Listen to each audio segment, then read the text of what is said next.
Hi అండి. Welcome back to the channel. Karthik అయితే ఇలా అంటుంటాడు. "జ్యోత్స్న ఇంటికొచ్చిందా? అనుమానం వచ్చింది బావ. అయితే అత్తని ఎన్ని రోజులు ఇక్కడ దాచలేం. మామయ్యకి ఫోన్ చేసి నిజం చెప్పేస్తాను." "వద్దు బావ" అని దీప అంటూ ఉంటుంది.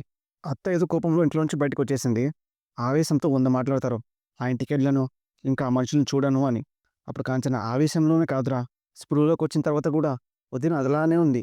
ఇంట్లో నుంచి బయటికి వెళ్ళిపోతాను అంటూ ఉంటుంది.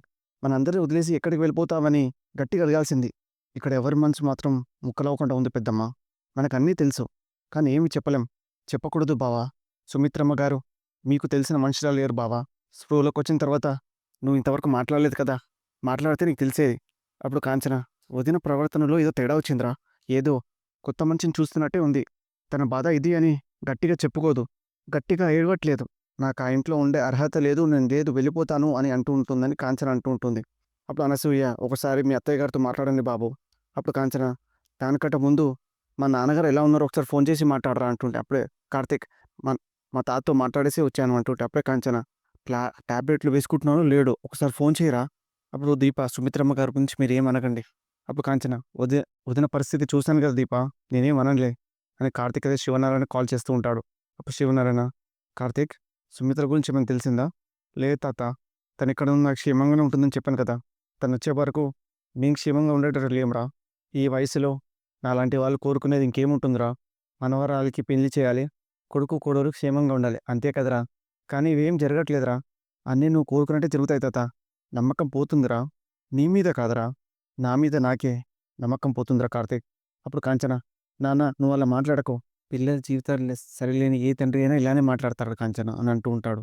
"డబ్బు లేకపోవడం వల్లనే కష్టాలు అనుకునేవాడిని. కష్టాలకి డబ్బుతో సంబంధం లేదని సంపాదించాకే తెలిసింది కాంచన. నువ్వంటే నాలా మొండిదానివి. కొని తట్టుకుంటావు. కానీ మీ అన్నయ్య మనలాంటోడు కాదమ్మా. వాడిని అలా చూడలేకపోతాను. ఒకప్పుడు తల్లి కోసం ఎలా బాధపడ్డాడో, ఇప్పుడు భార్య కోసం అలానే బాధపడుతున్నాడు. వాడిని ఎలా ఓదార్చాలి? వాని కన్నీళ్లు ఎలా తుడచాలి? అన్నయ్యకి నువ్వే కాస్త ధైర్యం చెప్పాలి నాన్న. అసలు సుమిత్ర ఎక్కడుందో తెలిస్తేనే కదా తనకి ఏమి కాదని చెప్పడానికి ధైర్యం నాలో రావడానికి. పోనీ మీ వదిన ఎక్కడుందో నీకు తెలుసా?" అని శివనారాయణ అడుగుతుంటే కాంచన ఒక్కసారిగా షాక్ అయిపోతూ ఉంటుంది. "తెలీదు. ఎవరికీ తెలీదు. ఎక్కడుందో తెలీదు. మేం బాధపడకూడదని నా మనవడు మాత్రం ధైర్యంగా 4 మాటలు చెప్పి వెళ్ళిపోయాడు. వాడిచ్చిన ధైర్యం వాడితోనే పోయింది. చీకటి ఇంటిలోనే కాదు, మాలో కూడా మొదలైంది. అది పూర్తిగా ఆశలు చంపేసి, అది మమ్మల్ని చంపేసే లోపు సుమిత్ర ఎక్కడుందో తెలిస్తే బావుండు." అప్పుడే శౌర్య వచ్చి, "అమ్మ, నేను అమ్మమ్మ రూమ్‌లో పడుకున్నా, నాన్నమ్మ రూమ్‌లో పడుకున్నా" అంటూ ఉంటే శివనారాయణ అయితే ఒక్కసారిగా షాక్ అయిపోతూ ఉంటాడు. "నిన్నేనమ్మా అడిగేది? అమ్మమ్మ రూమ్‌లో పడుకోనా?" అని అంటూ ఉంటే శివనారాయణ అన్నీ వింటూ ఉంటాడు. "నువ్వెక్కడ పడుకోవాలో చెప్తాను. నువ్వు ముందు లోపలికెళ్ళు" అని దీప అయితే అంటూ ఉంటుంది. అప్పుడు కాంచన, "నాన్న లైన్‌లోనే ఉన్నానమ్మా. నువ్వేం బాధపడకు నాన్న. వదినొచ్చేస్తుంది." "చంటిది అమ్మమ్మ అంటుందేంటి?" "అ అది అమ్మ అనబోయి అమ్మమ్మ అంది నాన్న. వాళ్ళ అమ్మతోనే మాట్లాడుతున్నట్టుంది." "అదంతే నాన్న. నానమ్మ నానమ్మ అనబోయి అమ్మ అంటూ ఉంటుంది. తన అల్లరి నీకు తెలిసిందే కదా నాన్న." "అవునమ్మా, తెలుస్తుంది. ఉంటాను" అని శివనారాయణ అయితే కాల్ కట్ చేస్తూ ఉంటాడు. ఇంక శివనారాయణకైతే డౌట్ వస్తూ ఉంటుంది. "తాతకి అనుమానం వచ్చిందా ఏంటి?" అని కార్తీక్ అయితే అంటుంటాడు. "లేదు లేరా, అనుమానం వస్తే మా నాన్న మొహం మీదనే అడిగేస్తాడు. జ్యోత్స్న ఇంటికొచ్చిన విషయం కూడా తాతకు తెలుస్తుంది కదా. పెద్దమ్మ చిన్నగా మాట్లాడు, లోపల అత్తుంది" అని అనసూయతో అంటుంటాడు. "దీప, నేను ఒకసారి అత్తతో మాట్లాడతాను." "వద్దు బావ, నీ భయం నాకు అర్థమైందిలే. కొన్ని తప్పదు. ఒకసారి నేను మాట్లాడతాను" అని కార్తీక్ అయితే సుమిత్ర దగ్గరికి వెళ్తూ ఉంటాడు. జ్యోత్స్న దగ్గరికి పారు వచ్చి, "ఉదయాన్నే లేవాలి, త్వరగా వెళ్ళి పడుకో." "దేనికి?" "మీ అమ్మ పేరు మీద గుడిలో పూజ చేయిద్దాం." "నా మొహం చూడడమే డాడీకి తాతకి నచ్చడం లేదు కదా. ఇంక నేను చేసే పూజలే నచ్చుతాయి. పైగా ఇన్నాళ్ళు పైగా నీకు భర్త మీద ఇన్నాళ్ళు లేని ప్రేమొచ్చింది. నేనేం చెప్పినా నీ చెవికి ఎక్కదు." "ఏయ్! ఏంటే నువ్వు? నా ప్రేమ వేరు, నా పగ వేరు. మనుషులు సాధించడం కాదు నా ప్రేమ, పగ. నేననుకున్నది సాధించడం. అది నీ వల్ల నెరవేరడం లేదు. నెరవేరాలంటే నువ్వు ఒక పని చేయాలి." "ఏంటది?" "ఓ 2 రోజులు సైలెంట్‌గా ఉండు. మీ అమ్మ వెళ్ళిపోతే ఇంటిల్లిపాది బాధపడుతుంటే సైలెంట్‌గా ఉంటామంటావేంటే? పోయింది పోయింది అంటారేంటి? పోనీ. మనమేమైనా కావాలని గెంటేసామా? లేదా పొమ్మన్నామా? డ్యాడీ తిట్టాడు, మమ్మీ పోయింది. పోనీ. ఎలాగో చెయ్యని తప్పుకి నేను పడుతున్నాను కదా. ఏం మాట్లాడుతున్నావే నువ్వు?" "గ్రానీ, మా మమ్మీ ఇంట్లో నుంచి వెళ్ళిపోవడం నాకు మైనస్ కాదు. మమ్మీ ఇంట్లో లేదనుకో, డ్యాడీ, తాత అదే సాడ్ మూడ్‌లో ఉంటారు. సీఈఓ పోస్ట్ గురించి, కంపెనీ వ్యవహారాల గురించి కానీ అస్సలు పట్టించుకోరు. అప్పుడు నేనేం చెప్తే అదే జరుగుతుంది. సో, మమ్మీ ఇంట్లో నుంచి వెళ్ళిపోవడం మనకి కలిసొచ్చే విషయమే గ్రానీ." "అబ్బా! ఎంత బాగా చెప్పావే అని పారు అయితే లాగి చెంప మీద కొట్టిస్తుంది జోష్నకి. గ్రానీ అరవకో, మళ్ళీ మాట్లాడావంటే గొంతు గుద్దుతా అని చెప్తాను. ఈ జన్మకి మారవా నువ్వు? ఎన్నిసార్లు చెప్పినా నీకు బుద్ధి రాదా? తప్పు చెయ్యి, కానీ దానికి కారణం నువ్వు కాకూడదు. నువ్వే అయ్యావో వెంటనే దాన్ని సరి చేసుకోవాలి. అంటే నేను తప్పు చేశానంటావా? మీ అమ్మ వెళ్ళిపోతుంటే ఆపకుండా నువ్వు తప్పు చేశావు. హీరో ఉన్నంత వరకే విలన్‌కి విలువుండేది. మమ్మీ హీరోనా? కార్తీక్ గాడు హీరో అవుతున్నాడు. గ్రానీ నన్ను నువ్వైనా నమ్ము. మమ్మీ ఎక్కడుందో బావకి, దీపకి తెలుసని నాకు అనుమానం. నువ్వేంతైనా చెయ్యి. మీ అమ్మని ఇంటికి తీసుకురా. దీప దగ్గరికి వెళ్ళాను కదా! ఇల్లంతా వెతికాను. అక్కడ మమ్మీ లేదు. నువ్వు దీప దగ్గరికెళ్ళావో, సీత దగ్గరికెళ్ళావో, నువ్వెక్కడికి వెళ్ళావనేది నాకనవసరం. వెళ్ళి మీ అమ్మని వెతికి ఇంటికి తీసుకురా. బావ తీసుకొస్తానన్నాను కదా! వాడు తీసుకొస్తే వాడు హీరో అవుతాడు. నిన్ను ప్రతిరోజు తిడుతూనే ఉంటాడు. అప్పుడు సీఈఓ పోస్ట్ కాదు కదా! నీకు ప్యూన్ పోస్ట్ కూడా ఇవ్వరు. నువ్వు మారిపోయావు గ్రానీ. నిన్ను చూసి ఇంట్లో వాళ్ళు కూడా అదే మాట అంటున్నారే. నువ్వు అసలైన కూతురివి కాదని దశరథకి అనుమానం రావడం కాదు. నీ వెర్రి చేష్టలు చూస్తుంటే నీ అంతటా నువ్వే చెప్పుకునేలా ఉన్నావు. నన్నిప్పుడు ఏం చేయమంటావు గ్రానీ? రేపు ఉదయాన్నే మీ తాతకు సారీ చెప్పి అమ్మని తీసుకొచ్చే వరకు నేను ఇంట్లో అడుగుపెట్టాను. అలాంటి మంగమ్మ శపథం చేసి ఏదో ఒకటి చేసి బయటికి వెళ్ళు. అంటే మమ్మీ దొరకకపోతే నేను బస్ స్టాండ్‌లో పడుకోవాలా? నువ్వు బస్ స్టాండ్‌లో పడుకుంటావో, రైల్వే స్టేషన్‌లో పడుకుంటావో పడుకో. నువ్వు మీ అమ్మతో ఇంటికి రావాలి. అప్పుడే, అప్పుడే, అప్పుడే ఈ ఇంట్లో నీకు పోయిన గౌరవం తిరిగొస్తుంది. నా వల్ల అవుతుందంటావా గ్రానీ? అవ్వాలి. అయ్యేలా ఏం చేయగలవో ఆలోచించు అని పారు అయితే వెళ్ళిపోతూ ఉంటుంది. అప్పుడు జోష్న మమ్మీ ఎక్కడుందో తెలుసుకోవడం ఎలా? ఒకసారి బావని అడిగితే ఏదైనా హెల్ప్ చేస్తాడా? అసలు మమ్మీ ఏమైపోయింది? ఛ! ఇంకా సుమిత్ర దగ్గరికైతే కార్తీక్ వస్తూ ఉంటాడు. హాయ్ అత్త, ఎంతసేపు ఇలా గదిలో కూర్చుంటావు? హాల్‌లోకి వెళ్దాం పద. అత్త నీతోనే మాట్లాడేది. సుమిత్ర అయితే ఏం మాట్లాడకుండా సైలెంట్‌గా ఉంటూ ఉంటుంది. నాతో మాట్లాడవా అత్త? ఇప్పుడు నీకెలా ఉందో అడగాలనుంది. కానీ తలకి తగిలిన గాయం కంటే నీకు మనసుకు తగిలిన గాయం పెద్దదని నాకు తెలుసు. ఏదో ఒకటి మాట్లాడత్తా. నన్ను ఇక్కడి నుంచి పంపించేయరా అని సుమిత్ర అంటూ ఉంటుంది. ఎక్కడికి? నన్ను గుర్తుపట్టని మనుషులున్న చోటికి. మరి మీ మాత్రం ఏమైపోవాలి? ఎవరి జీవితాలు వాళ్ళది. ఎవరి జీవితాలు వాళ్ళవి. కానీ కొన్ని జీవితాలు కొందరితో ముడిపడి ఉంటాయి అత్తా. ముడి తెగిపోయిందిరా కార్తీక్. కొన్నిసార్లు కొంతమంది మనల్ని బాధ పెడతారు.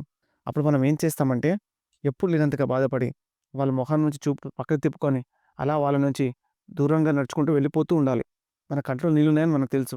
కానీ వెనుకున్న వాళ్ళకి తెలియకూడదని వెనక్కి తిరిగి చూడకుండా పోతూనే ఉండాలి. కానీ ఒక్కసారైనా ఆగి వెనక్కి తిరిగి చూస్తేనే తెలుస్తుంది. కన్నీళ్ళు మన కళ్ళనే కాదు, అవతల వాళ్ళ కళ్ళని కూడా తడుపుతున్నాయని. ఇప్పటికే నువ్వు చాలా దూరం వచ్చావత్తా. ఒక్కసారి వెనక్కి తిరిగి చూడత్తా. ముడి తెగిపోయిందనుకున్నా నీ మూడు ముళ్ళ బంధం నీకోసం ఎంత తపన పడుతుందో. కొన్నిసార్లు మనసు కష్టంగా ఉన్నా తీసుకున్న నిర్ణయానికి కట్టుబడి ఉండాలిరా కార్తీక్. అవతల వాళ్ళు పశ్చాత్తాపంతో చచ్చిపోతుంటే నిర్ణయంలో మార్పు కూడా మంచి కోసమే కదత్తా. ఏం మాట్లాడవేంటత్తా? ఏమైంది నీకు? నీకు నచ్చకపోతే ఏదో ఒకటి వాదిస్తావు కదా! నాతో వాదించత్తా.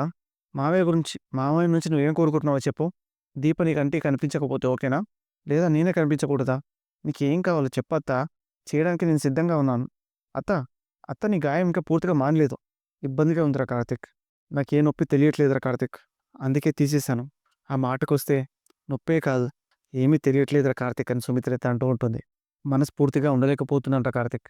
ఏమీ ఆలోచించలేకపోతున్నాను. అలా బయటికి వెళ్ళిపోవాలనుంది. ఎక్కడికో నాకు తెలీదు. నా నడక ఆగే వరకు అలా నడుస్తూనే ఉండాలనిపిస్తుంది రా కార్తీక్. నన్ను డాక్టర్ గారి దగ్గరికి తీసుకెళ్ళరా. కోపానికి, బాధకి, ఆనందానికి, ఏడుపుకి, నవ్వుకి, వీటన్నిటికీ సంబంధించిన మందులేమైనా ఉన్నాయేమో అని అడగడానికి. అది పాడైపోవడం వల్లే నాకేం తెలియట్లేదు. నీకేం కాలేదత్తా. మావయ్య దగ్గరికెళ్దాం పదా. నేను రాను. ఇదిగో రాను అంటే కుదరదు. నువ్వు రావాలి. ఆ ఇంట్లో ఉండే అర్హతే లేదురా నాకు కార్తీక్. నిన్ను వదులుకునే ధైర్యం కూడా వాళ్ళకి లేదు. నా మనస్సు మార్చాలనుకుంటున్నావురా. నీ మనసు నేను మార్చాలనుకోవట్లేదత్తా. నువ్వు జరిగిపోయిన దాని గురించి ఆలోచిస్తున్నావు. జరుగు దాని గురించి ఆలోచించత్తా. నువ్వు వచ్చేసిన తర్వాత ఆ ఇంట్లో దేవుడి గదిలో ఇంతవరకు దీపమే వెలగలేదు తెలుసా? తులసికోటకి ఇప్పటిదాకా ఎవరు పూజ చేయలేదు. ఉదయం లేవగానే నట్టింట్లో పట్టిట్టిగా సప్పుడు చేసుకుంటూ తిరిగే కోడల కోసం ఆ ఇంటి యజమాని మీ మావయ్య గారు, మా తాత, ఇంకా అక్కడే సోఫాలో కూర్చొని గడప దాటి వెళ్ళిపోయిన కోడల కోసం గుమ్మం వైపే చూస్తూ కూర్చున్నాడు. ఇన్నేళ్ల కాపురంలో ఎప్పుడూ ఒక్క మాట అనని మనిషి ఆ విషయంలో అన్న ఒక్క మాటకి తన భార్య తీసుకున్న నిర్ణయానికి కుమిలిపోతూ తన భార్య ఏ రోజైనా తన కోసం వస్తుందని నీ భర్త మా మావయ్య నీకోసం ఎదురు చూస్తూనే ఉన్నాడత్తా. నువ్వు ఎక్కడున్నావో మాకు తెలుసు. కానీ వాళ్ళకి చెప్పలేం. ఎందుకంటే నాకు మావయ్యంతో నువ్వు అంతే అత్తా. మావయ్య నేనన్న మాటలకి ఎంత బాధపడ్డావో నేను అంతే బాధపడ్డాను. కానీ నువ్వు ఓర్పులో భూదేవత్తా. నువ్వు ఆగ్రహిస్తే ఎలా చెప్పు? నేనెవరి మీద ఆగ్రహించలేదురా. నేనొకటి చూశాను. అదే నమ్మాను. అది అవతల వాళ్ళు నమ్మలేదు. నిందించారు. నిలువునా చీల్చేసి మాటలతో దండించారు. నేను పోతే సుఖంగా ఉంటుందన్నారు. మన నలుగురి మొహాల్లో చిరునవ్వులు మిగిలిపోవాలే కానీ విషాదం కాదురా. అత్త నువ్వు లేకపోతేనే అందరూ బాధపడతారు. మావయ్య గురించి ఆలోచించు. ఆయన నీకోసం ఏడుస్తున్నాడు. నిన్ను తిట్టి తప్పి పని చేశానా అని నీకంటే ఎక్కువగా బాధపడుతున్నాడత్తా. నువ్వు మావయ్య ఎంత సంతోషంగా ఉండేవారో. అత్త అప్పుడే సుమిత్రకైతే తలనొస్తూ ఉంటుంది. తల పట్టుకొని బాధపడుతూ ఉంటుంది. అత్తను కాసేపు రెస్ట్ తీసుకొని దీప మనం బయటికెళ్దాం పద. పోనీ డాక్టర్ గారిని పిలుద్దామా బావా? నాన్నొస్తే అమ్మ ఉండదు. అత్త మామూలు మనిషి అవ్వాలంటే వారిద్దరూ మళ్ళీ కలవాలి దీప. మరేం చేద్దాం బావా? మనం బయటికెళ్దాం పద. ఇప్పుడు దీప అయితే సుమిత్ర దగ్గర కూర్చొని నేను ఇలా చూడలేకపోతున్నానమ్మా. ఈ అజ్ఞాతవాసం ఎన్నాళ్ళో నాకు అర్థం కావడం లేదు. అప్పుడు దీప అమ్మతో మాట్లాడి నాన్న దగ్గర వెళ్ళడానికి ఒప్పించాలి. లేదంటే ఈలోగా అమ్మ ఇక్కడే ఉందని తెలిస్తే మేము తప్పు చేసినట్టు అవుతుంది. అప్పుడే డోర్ ఎవరు తడుతున్నట్టే సౌండ్ వినిపిస్తుంది. ఎవరొచ్చారు? జ్యోత్స్న కాదు కదా అని అనుమానంతో వెళ్ళి డోర్ తీస్తూ ఉంటుంది దీప. ఇంకా డోర్ తీయగానే శివనారాయణ అయితే ఎదురవుతాడు. ఏమా ఎలాగున్నావు? ఆ మాట అడగాల్సిందే. నేను తాతగారు. సుమిత్ర కనపడనప్పటి నుంచి నువ్వు మా ఇంటికి రావట్లేదు కదా? కారణం ఏంటమ్మా? అంటే పెద్దయ్య గారు సుమిత్రమ్మ గారి గురించి బాగా వెతకమన్నారు. అవునా? కార్తికేడే లోపల గదిలో ఉన్నాడా? కార్తీక్ కార్తీక్ అని శివనారాయణ అయితే లోపలికి వస్తుంటాడు. లోపల అమ్ముంది అని లోపల లోపల దీప అయితే బాధపడుతుంటుంది. కార్తీక్ కార్తీక్ పెద్దయ్య గారు నేను వెళ్తానులే అమ్మా. పాప స్కూల్కి వెళ్ళిందా? కార్తీక్ కార్తీక్ ఒక సైడ్ నుంచి అంటూ శివనారాయణ అయితే సుమిత్రను రూమ్కి వెళ్తూ ఉంటాడు. అదే టైంలో కార్తీక్ వేరే సైడ్ నుంచి వచ్చి తాత నువ్వు ఇక్కడున్నావా? కార్తీక్ గదిలో లేదని చెప్పొచ్చు కదమ్మా. సారీ మిమ్మల్ని కంగారులో తాత అని పిలిచాను.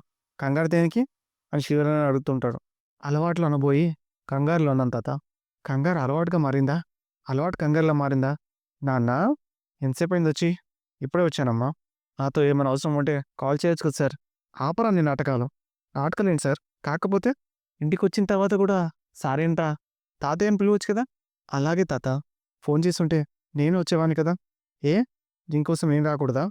అంటే నీకు ఆరోగ్యం బాలేదు కదా? సుమిత్రని తీసుకొస్తానని మీ అమ్మ నాకు మాటిచ్చింది. ఆ మాట నువ్వు నిలబెడతానని వెళ్ళావు. సుమిత్ర ఎక్కడున్నా క్షేమంగానే ఉంటుందని చెప్పావు. నువ్విచ్చిన నమ్మకాన్ని నాకు ధైర్యాన్ని ఇచ్చింది. నిజంగానే సుమిత్ర దొరుకుతుందంటావా? అని శివనారాయణ అడుగుతూ ఉంటే ఇంట్లో వాళ్ళని ఒక్కసారిగా షాక్ అయిపోతుంటారు.